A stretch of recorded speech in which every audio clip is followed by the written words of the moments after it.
7 Lessons I Learned Going Through a Spiritual Awakening, Part 4.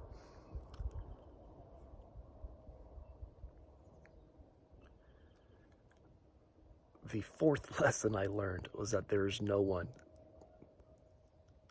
that goes through a spiritual awakening. It's kind of funny, me doing the series. I've thought to do it for a long time, and I haven't, because claiming to have gone through one is almost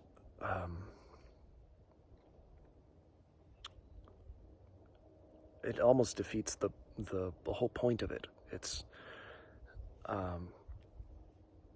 But nonetheless, I thought to share this in case others could benefit from just hearing my own experience. But what I realized in essence was that what I essentially am, what we all essentially are, is not a function out in the world. It's not a story, although it's helpful to live. Our psyches are crafted, are created, and organized with the story. We're much more than that.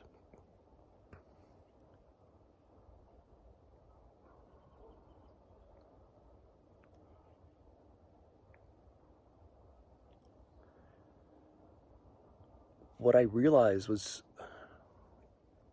what we essentially are is this profound aliveness, this profound energy, wherein our entire experience appears in and is made of.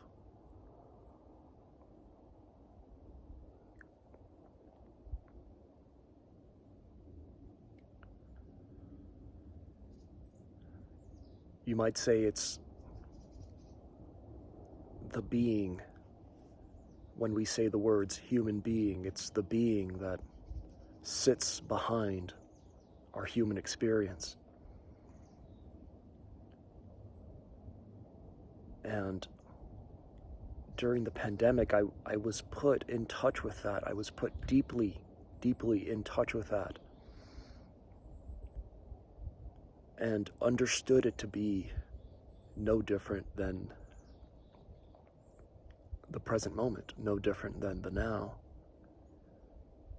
And it's the one place our minds, this illusory sense of separateness, the separate self, you might say, it's the one place the separate self can't survive in or go to.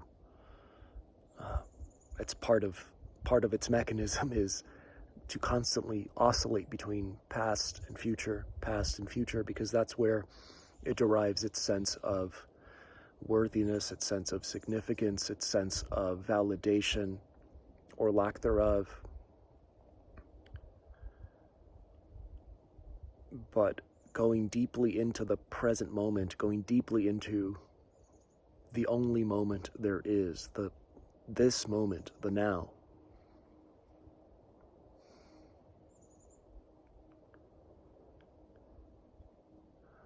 you are divested of this sense of separateness, and you get put in touch with what you essentially are. You get put in touch with the absence of separation.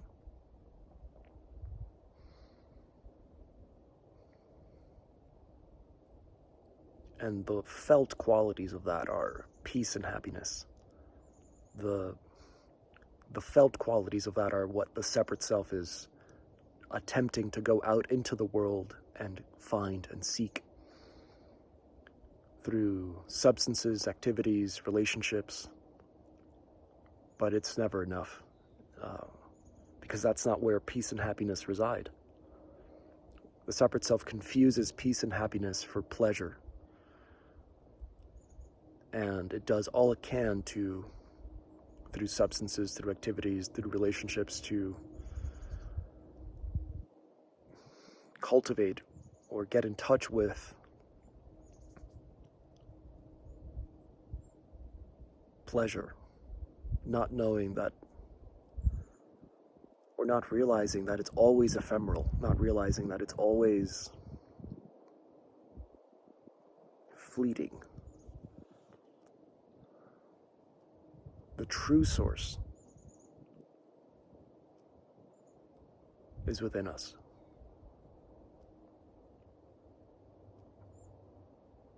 The true source is us.